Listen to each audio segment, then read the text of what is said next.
This most recent assault on Lebanon and simultaneously, more secretly, on Palestine at the same time may prove to be the most dangerous of all. We forget how long this miserable history has been. Article 22 of the League of Nations Charter established a sacred trust. This is 84 years ago. A sacred trust to create a Palestinian state in the entire lands of Palestine, that had most recently been part of the Ottoman Empire. And it's fair to say that the movement has been in the opposite direction virtually every day since. The reason this most recent assault is so dangerous is that despite all that's been said, Israel lost. There was no warning to what was going to happen, no hope to get home. Either you heard and felt the bombing, or you knew you were next. My baby brother, who was only 2 and had to cry himself to sleep every 5 minutes. You think you were safe in your mom's arms, but once you saw the panic in her eyes, you lost all hope. The air raids were the worst. They were right above our heads, just flying low and mocking us, making us anticipate the bomb. We heard all the bridges and roads were gone. All the bridges were gone and all the roads were destroyed. There was no escape to the north, no escape to Damascus. And was it a good time to go to Palestine? The smell was the worst. I was smelling corpse, and when you smell corpse, you begin to lose faith. I want you to imagine to wake up to your phone, whether it's on vibrate or loud. You jump, don't you? Now I want you to imagine, on your first night in Lebanon, waking up to the airport being bombed. And all of Hezbollah's headquarters were being bombed. They were stationed in orphanages, hospitals, on bridges and roads, and vans of people fleeing to the north, supermarkets, gas stations, and oil reserves. I stayed in the hallway between the apartments, just in case a bomb fell. There would be no rubble or glass. We would die just then and there, and I felt death. He sat with me there in the hallway, along with fear.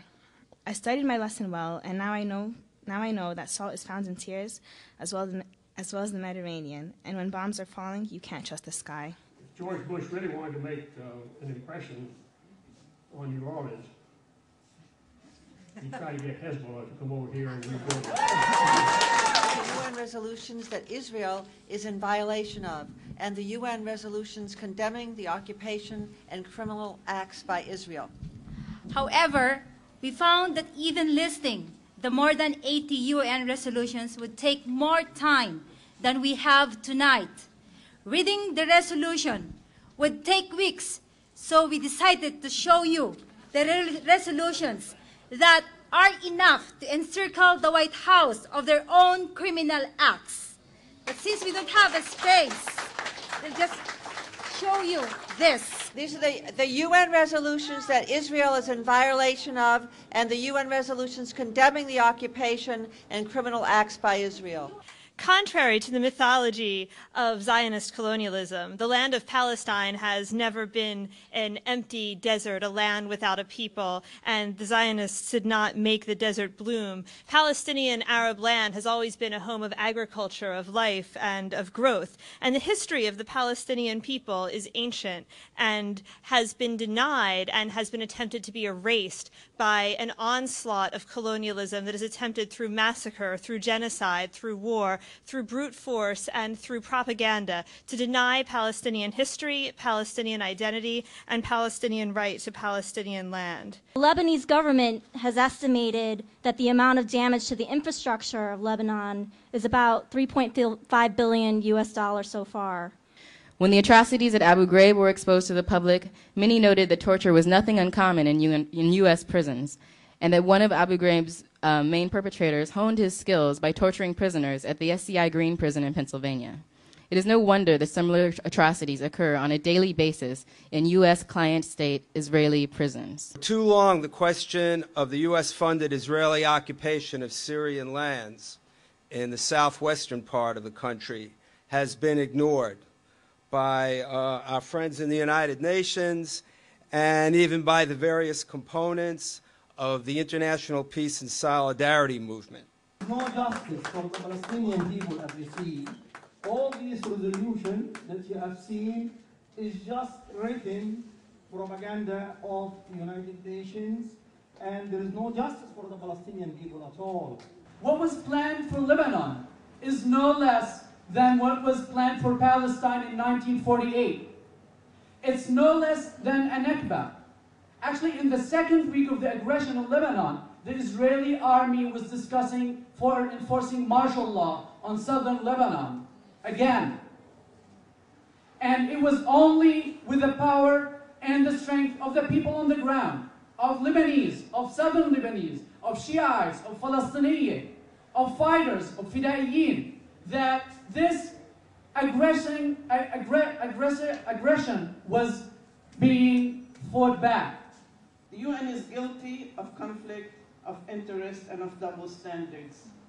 Israel's nuclear and chemical weapons are invisible due to UN's double vision. But Iraq is not invisible, nor is Iran nor North Korea. The world's first attack on a nuclear reactor, the June 7, 1981 attack on the Tammuz 1 reactor in Iraq, was carried out by Israel using American weapons, 8 F-16 accompanied by 6 F-15s delivering 15 2,000-pound bombs deep into the reactor structure.